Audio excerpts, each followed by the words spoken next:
اعوذ باللہ من الشیطان الرجیم بسم اللہ الرحمن الرحیم۔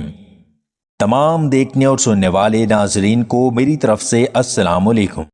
ہونٹ اگر خشک رہتے ہیں تو رات سونے سے پہلے ہونٹوں پر تھوڑا سا دودھ لگا لیا کریں، خشکی دور ہو جائے گی اور ہونٹ نرم و ملائم ہو جائیں گے۔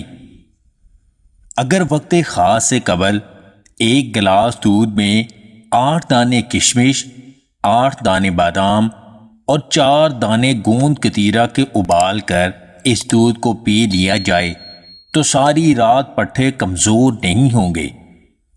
صبح کا ناشتہ کرنے سے جسم میں سارا دن انرجی موجود رہتی ہے۔ ناشپاتی کے ساتھ گلقند کھایا کریں، جسم میں خون پیدا ہوگا۔ کنوں کا جوس پینا قبض سے محفوظ رکھتا ہے۔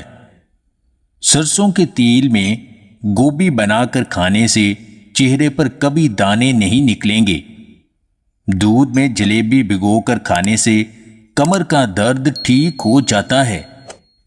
زکام سے بچنے کے لیے پیاز کو کاٹ کر سونگھ لیں، زکام سے محفوظ رہیں گے۔ ایک سانس میں پانی پینے سے دل کمزوری کا شکار ہو جایا کرتا ہے۔ نظر کمزور ہو گئی ہے تو پالک کھایا کریں، نظر تیز ہو جائے گی۔ ابلے ہوئے بینگن کا چھلکا چہرے پر مسلنے سے دانے اور داغ ختم ہو جاتے ہیں۔